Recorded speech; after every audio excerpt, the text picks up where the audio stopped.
Hello everyone, welcome to my channel.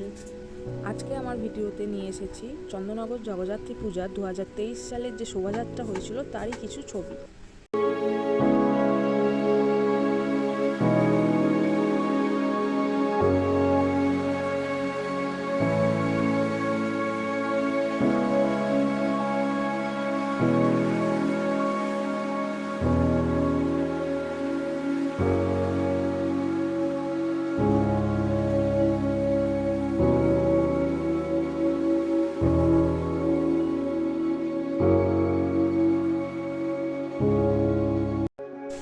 তোমরা সকলেই জানো চন্দননগরের জগদ্ধাত্রী পুজো যেমন বিখ্যাত, তেমনই হচ্ছে চন্দননগরের জগদ্ধাত্রী পুজোর প্রসেশন বিখ্যাত।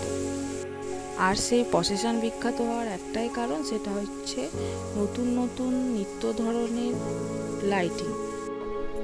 আর সেই সুন্দর সুন্দর বিখ্যাত লাইটিংয়েরই কিছু ছবি তোমাদের সামনে তুলে ধরলাম। এই যে দেখো, এই লাইটিংটাই হচ্ছে একটা শিবকে নিয়ে। পরের লাইটিংটাই হচ্ছে কৃষ্ণ যখন পঞ্চমুখী নাগের ওপর নৃত্য করেছিল সেইটিকে নিয়ে। প্রসেশনের দিন যে জনজোয়ার হয় চন্দননগরে, তার কিছু হলেও তোমরা আশা করছি বুঝতে পারছো। আর যারা নিজস্ব স্বচক্ষে দেখেছো তাদেরকে তো কিছু বলার নেই, কিন্তু যারা দেখোনি তাদের জন্যই এই ভিডিওটি আমার বানানো। যারা যারা চন্দননগরের শোভাযাত্রা বা যারা যারা চন্দননগরের প্রতিমা নিরঞ্জন শোভাযাত্রা দেখোনি, তাদের একটা রিকোয়েস্ট, অন্তত একবার হলেও চন্দননগর এসে চন্দননগরের প্রতিমা নিরঞ্জন বা চন্দননগরের শোভাযাত্রা যাই বলো অবশ্যই দেখো। চন্দননগরের জগদ্ধাত্রী পুজো অন্যান্য জায়গার মতো 1 বা 2 দিনের মতন হয় না। যেমন আমাদের কৃষ্ণনগরের জগদ্ধাত্রী পুজো হয় বেসিক্যালি 1 বা 2 দিনের জন্য, কিন্তু চন্দননগরের জগদ্ধাত্রী পুজো পুরোপুরি দুর্গা পুজোর মতনই পঞ্চমী থেকে নবমী অবধি ঠাকুরের পুজো হয়, এবং প্রতিমা পঞ্চমী থেকে নবমী অবধিও রাখা হয়। কেউ কেউ তো দ্বিতীয় তৃতীয়া থেকেও ঠাকুর দেখতে শুরু করে দেয়। প্যান্ডেলও খুব সুন্দর হয়, ঠাকুরও খুব সুন্দর হয়, অনেক উচ্চতা বিশিষ্টও হয়। যারা যারা চন্দননগরের জগদ্ধাত্রী পুজো, জগদ্ধাত্রী ঠাকুর দেখোনি, তারা অন্তত একবার হলেও চন্দননগরের জগদ্ধাত্রী পুজো থেকে শুরু করে প্রসেশন সবই একবার অন্তত করে দেখে যেও, খুবই ভালো লাগবে। চন্দননগর প্রসেশন বাচ্চা থেকে বয়স্ক সকলেরই মন কেড়ে নেয়। বাচ্চাদের যেমন লাইট বরাবরই খুব আকর্ষণ করে, তেমনই এই যে নানা ধরনের থিম ওয়াইজ লাইটিং, এইগুলো বাচ্চা থেকে বয়স্ক সকলেরই মনোমুগ্ধকর, একটা মনের মধ্যে খুবই আনন্দের সৃষ্টি করে। নানা রকম থিম ওয়াইজ, এই যে দেখো এখানে ক্রোকোডাইল একটা, যেটা দেখলে খুবই বাচ্চারা তো মজা পাবে, সাথে সাথে বয়স্ক থেকে মিডিল এজ সবাই এই প্রসেশনে আনন্দ করে। এই যে এখানে পাখির ওপর খরগোশ বসে গাজর খাচ্ছে থেকে শুরু করে পনিটেল, ক্রোকোডাইল সবই তোমরা পাবে। মা সরস্বতীর তানপুরা সবই তোমরা দেখতে পাবে এই লাইটিংয়ের মাধ্যমে।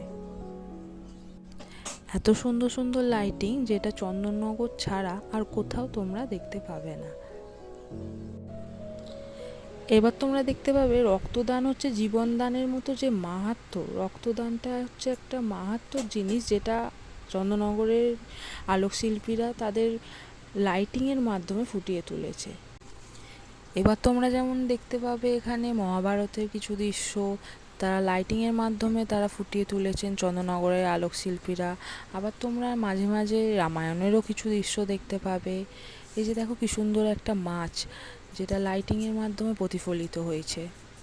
এই যে একটা কার্টুন, যেটা তোমরা অন্য কোথাও দেখতে পাবে না, এটা একমাত্র শুধুমাত্র চন্দননগরেই দেখতে পাবে। এত সুন্দর সুন্দর শিল্পী, কারুকার্য, পাখি, ব্যাঙ, মাছ, অক্টোপাস, বাঘ, কোনো কিছুই বাদ যাবে না। এত সুন্দর, সেটা তোমার বয়স যাই হোক না কেন সবারই দৃষ্টি আকর্ষণ করবে।